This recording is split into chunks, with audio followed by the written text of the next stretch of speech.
자, 넘어갑니다. 20번. 양도소득세는, 자, 외우세요. 1년 미만이면은, 원래는 50%인데, 주택만 70%. 2년이 미만이면은, 원래는 40%인데, 주택은 60%다. 주택을 왜 비싸게 하나 하면은, 투기가 많아갖고, 문정부 때 호연하잖아요. 그게 시절이 막, 좋다. 너 단타 수익 내는 거는 맞겠다 하고 70%. 그래서 지방소득세 붙이기에는 77%, 66% 되는 거예요. 2년 지내에 겨우 이제 안정권을 갑니다. 2년 지내에. 자, 상가 1년 미만. 몇 프로요? 상가. 이거는 하세요. 두 개, 요거는 상가하고 토지입니다. 상가 토지가 여기에요. 상가 토지입니다. 자, 상가 낙찰 받았어. 공매 5억짜리를 2억이 받았어요. 페인트 좀 칠하고 미용실 앉으면가 2층을 3억에 팔아내. 1억이 남갔어. 11%. 몇 달 만에. 1억 남겼어요. 몇 프로? 상가? 11%. 또 11%에 어떻게 나와? 자, 50%, 40%는 누구 끼라고? 상가하고 뭐요? 토지니까 5,500네. 5,500. 자, 토지도 마찬가지죠. 5,500. 1년 지나면 4,400. 자, 됐죠? 주택이면은 7,700, 6,600 이야기입니다. 간단합니다. 자, 그 다음에 이제 조정 대상 지역 안에 2주택, 세주택은 옛날에 일반 세율에서 20%, 30%, 그죠? 애매합니다. 이거를 지금 없앴습니다. 없애고 지금은 2023년 5월 9일까지 유예시켰는데 또 이야기 들어보니까 한 해 더 하겠다. 내년까지 2024년 5월 9일까지 중과를 주택에서 안 매기겠다 하면 알겠죠? 안 매기겠다. 자, 21번. 아파트 낙찰 받고 매도할 때 양도 차익이 1억 250만 나왔다.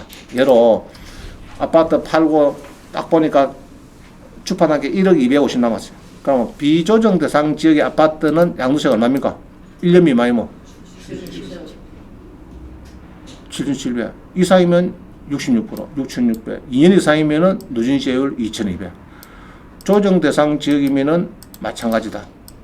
마찬가지인데 2년 이상이 되면은 누진세율 아까 20%는 있죠. 20% 뭐 30% 이게 붙습니다. 이래갖고 여기 또 더 붙는다. 이 말입니다. 그래서 77%좀 세금이 셉니까? 약합니까? 세계적으로 아마 70% 없을 겁니다. 내가 볼 때는 그럴 거예요. 자, 두바이 가니까 거기는 양도소득세 없대. 취득세만 있고. 그 검은 돈이 얼마든지 왔다 갔다 했던데, 두바이 같은 경우는. 그래서 사람들이 좋아하는 겁니다. 두바이를.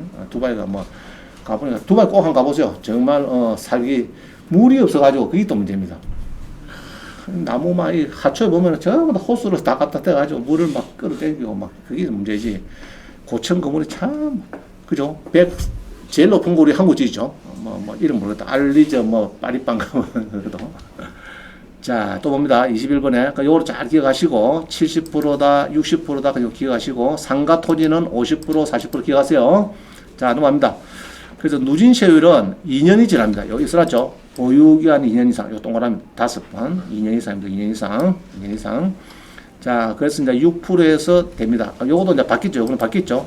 1200은 얼마라고요? 1400. 1400. 이렇게 바뀌었어요. 1,400만 원에서 5천만 원. 이도 5천만 원. 이도 5천만 원 바뀌었죠. 자, 그래갖고 이제 6%인데, 자, 예로 6% 그러면 항시 여러분들이 하나 더 넣어서 10% 더 넣으세요. 6.6%. 아시겠죠? 1,000만 남기면 2년 지냈다. 토지를 샀는데 1,000만 원 남겼다. 그러면은 세금 몇 프로 넣어? 6.6이니까 얼마요? 66만 원. 60만 원. 그래서 이제 1년 미만이면 550만 원 토지, 2년 미만이면 440, 2년이 지나가면은 66만 원. 그러면 토지 상가는 몇 년 뒤에 팔아야 됩니까? 2년 지나서 판다. 그게 대전제예요. 알겠죠? 대전제가 2년 뒤에 판다. 여러분들은 주로 뭐 1억 이하, 남기는 게 주로 1억 이하짜리가 많기 때문에 2년 지나서 팔면 좀 괜찮아요. 괜찮은데 자꾸 그냥 단타로 판다고 뭐 아파트도 70% 세금 내니까 소장님 다운 계약서 좀 안 됩니까? 그 큰일 납니다. 그거 쓰지도 않겠지만은 그러지 마시고 매매 사업자 하든지 하면 된다. 자, 오른쪽 빠른 거 요거 꼭 붙여버렸어요. 이게 왜 없어지는 거예요? 윤정부 들어서 가지고 좀 봐주겠다. 이거 봐주겠다. 언제까지?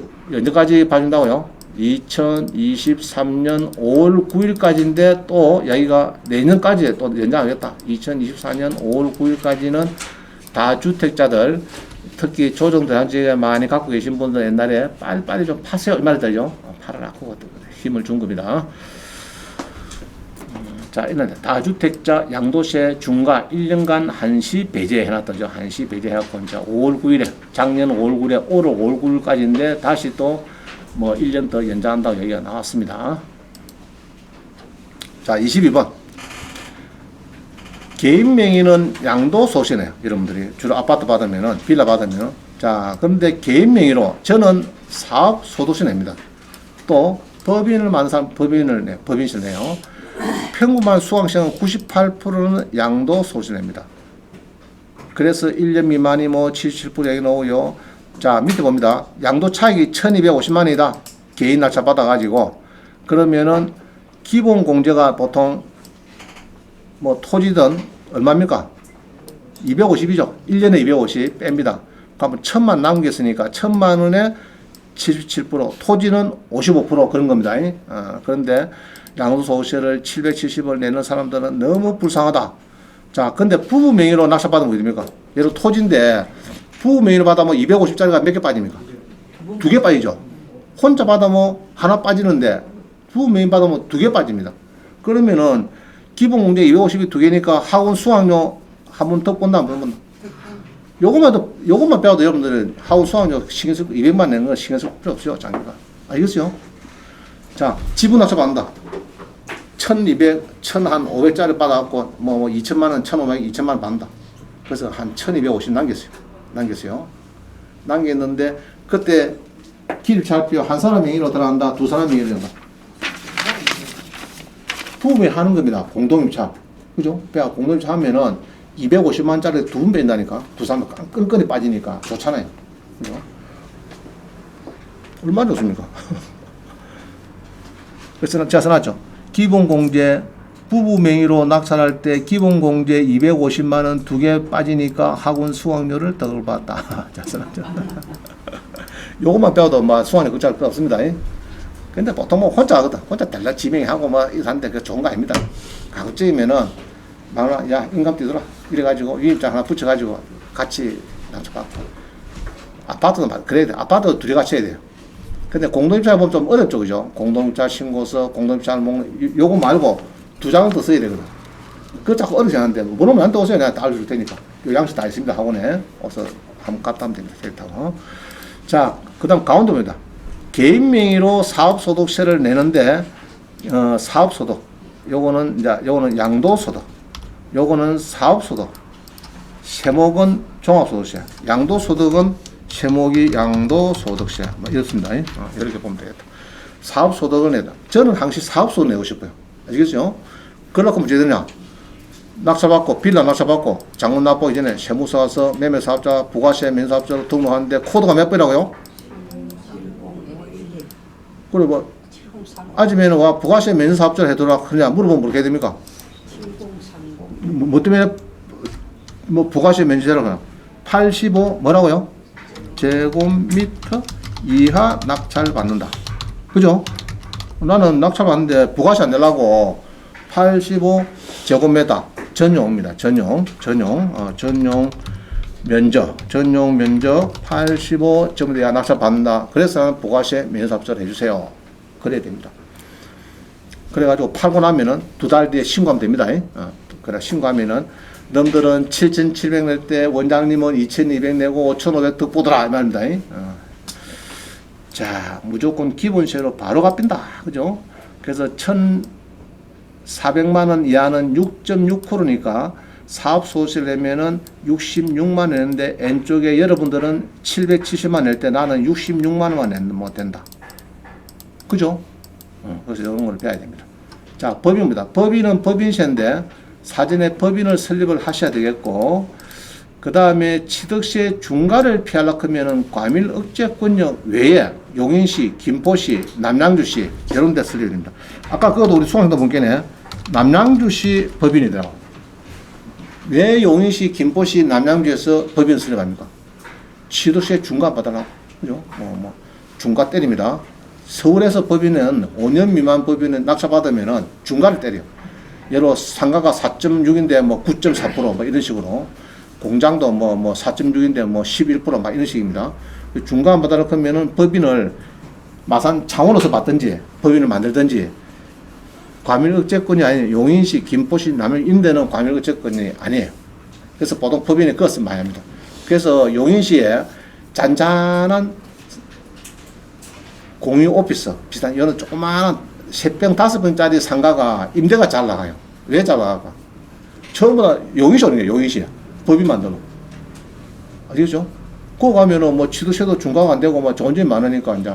그래서 용인시에 상가를 100평 만들어 가지고 5평짜리 쪼개갖고 법인에다가 임대 주는 겁니다. 자, 그렇게 하는 사람들이 있어요. 자, 법인은 외우세요. 2억 이하는 11%인데 요것도 요번에 이제 올해 또 빠졌습니다. 뭐 1% 빠져갖고 뭐 10%가 그래요. 뭐 그래요. 하여튼 1% 빠졌어요. 자우자 일단 11%막 그냥 외워놓으세요.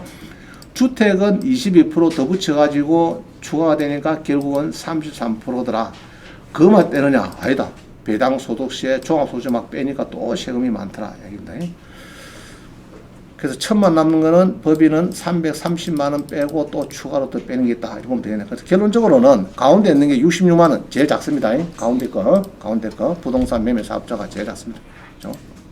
개인 명의인데 사업 소득세를 하는데 요거는 부동산 매매 사업자들 말이죠. 부동산 매매 사업자.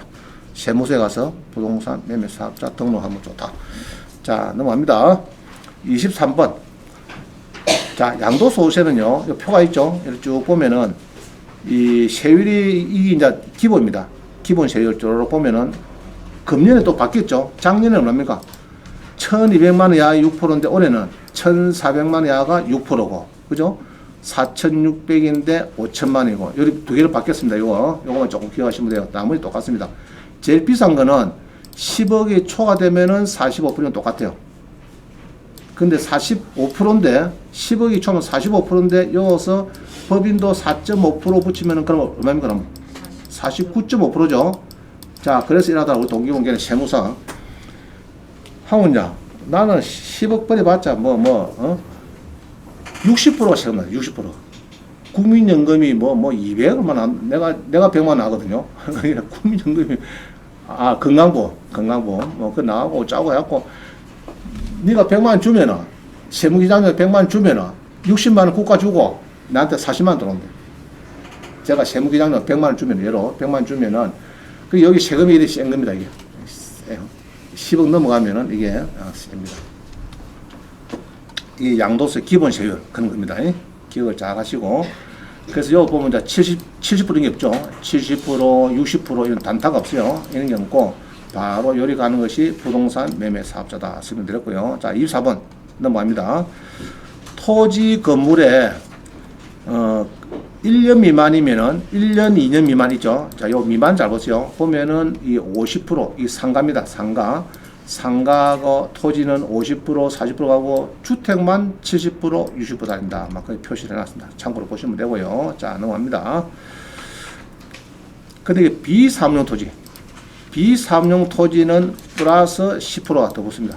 비사업용 토지. 아까 이거 봤죠? 여기 보면은 비사업용 토지. 비사업용 토지는 뭡니까? 이거. 뭡니까, 이거? 여름 낙찰받으면 전부 다 요겁니다.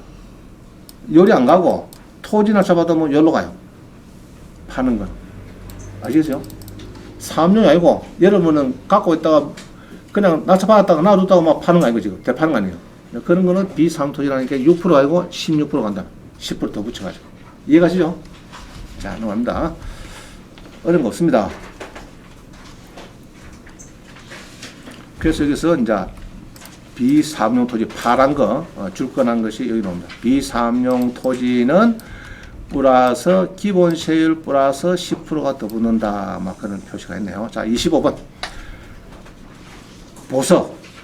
숨어있는 산을 받자 했는데 요거는 10분 쉬고 왔습니다. 자, 55분이네요. 자, 05분에 만나겠습니다. 경매를 왜 합니까, 여러분들은? 왜 합니까? 반값에 산대. 반값에 살라고 한다. 남들이 3억 줄 때 난 1억 5천 주면 산다 이 말이죠. 자, 그 다음에 이제 은행 손에 달린 부동산이다. 대출 규제, 금리 인상, 아파트 낙찰가율 연중 최저, 그죠? 자, 봅니다.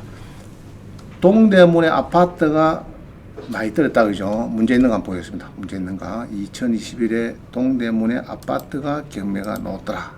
이겁니다. 나왔다. 자, 동대문 아파트가 전용, 괜찮죠? 전용이면 딱 좋네, 그죠? 현대 아파트인데.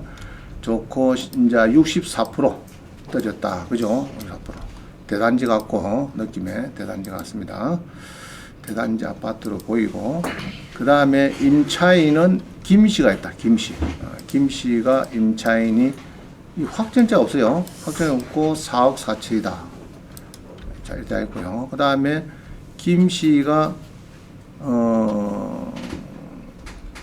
전세권도 했다. 전세권도 하고 또 뭐 있습니까? 근데 법인이 있는데 법인이 이전 받고 난 뒤에 전세권을 했다. 요 김씨가 했고 권씨가 전입이 들어오고 뭐 이런 거네. 전입이 또 설정 뒤에 전입이 들어왔네요. 들어오고 뭐 비전 자들이 많고 뭐 이렇다. 자, 그래서 우리 여기서 이제 주목해야 될 거는요. 김씨는 확정 일자를 안 찍고 등기소 가서 전세권을 찍었다. 이거를 요다가 살 끼울 수 있을까 없을까? 안 됩니다. 됩니다. 됩니다. 자꾸 반대말 하시는 분이 있어요. 그 가능합니다.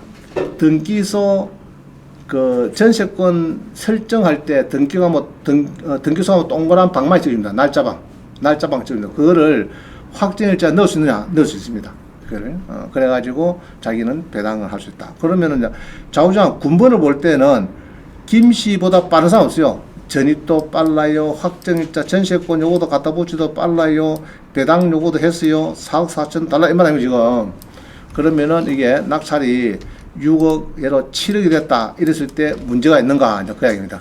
제가 볼 때는 막 큰 문제는 안 보이는데 예상 배당비를 보니까 요번에 낙찰이 되면은 6억 8,100까지고 4억 4천을 가져가는데 문제가 없어요. 근데 제일 겁난 게 뭡니까 이거? 세무서. 이 동네가 이게 겁납니다.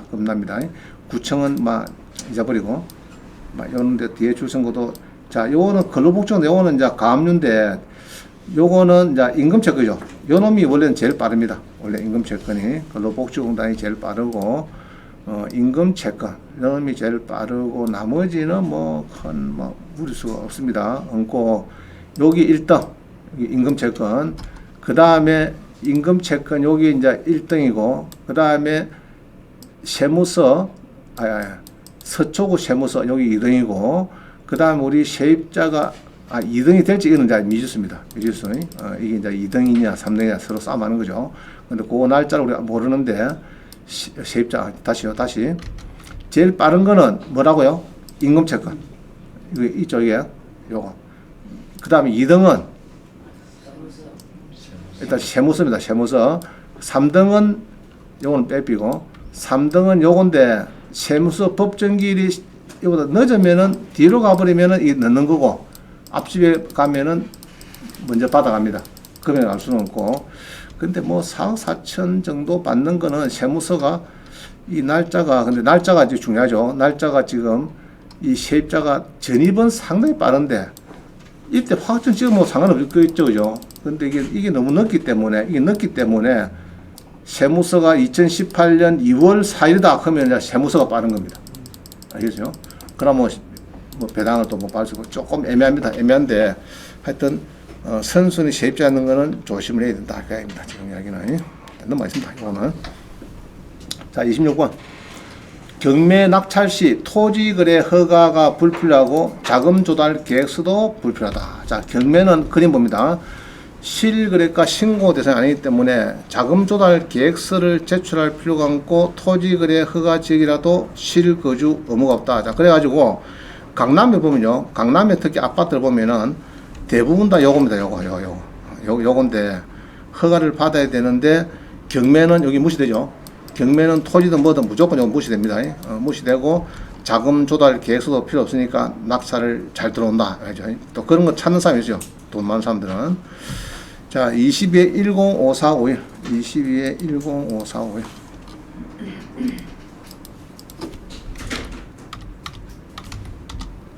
자, 봅니다. 강남의 삼성동에, 그죠? 삼성동에 아파트가 경매가 나오는데, 이게 이제 문제가 있는가? 그죠? 자, 봅니다. 강남구 삼성동의 전용이 32평. 자, 이거 뭡니까, 이거? 공유물 분할을 위해서 한다. 이 말이죠. 그러면은 옛날에 소유자끼리서 싸움해가지고, 자, 이런 거죠. 소유자가 경매로 샀는데, 담보 잡히죠. 그걸 일부 이전을 했고, 또 경매로 또 2분의 1 팔리고, 결국 공유물 분할하자. 그러니까 전체 경매 넣자. M분을 가져가자. 이렇게 했는가 봐요. 이렇게 해서 이제 경매가 진행이 됩니다. 그래서 이제 뭐 낙찰 받는데 저 지장이 없고요. 전체 경매 되니까 내가 볼 때는. 그러면 요게 이제 10억이다. 18억이 10억이다. 근데 요 보면은 배시가 전입이 있어요. 전입이 있는데, 말소 기준 권리가 지금 전체 옛날에 봅니다. 옛날에 요리 샀을 때, 누가 샀을 때, 이시가 샀을 때, 이게 전체 담보를 잡았습니까? 부분적 잡았습니까? 동구화재에서. 전체 잡았죠. 전체 잡고, 이게 말소 기준 등기이기 때문에 전체 기밀 온 겁니다. 그러면 요 날짜보다 늦기 때문에 문제가 있을까 없을까? 제가 볼 때 문제가 없습니다. 그럼 낙찰 받으면 되겠다. 요거는 심플하게 받으면 되겠다 보여집니다. 전체 설정을 해놨는데 이게 이제 경매가 해놨는데 뒤에서 공유물 분할해서 우리 막 몽땅 경매를 합시다 이렇게 했으니까 이제 순번대로 요 받아가고 줄 서는 사람 받아가면 되는 거고 우리 설정 뒤에 들어오시는 분은 전체 설정 뒤에 들어오시는 분은 문제가 있다 없다? 없다 이런 겁니다. 그럼 낙찰 받으면 되겠다 내가 볼 때는. 자, 넘어갑니다.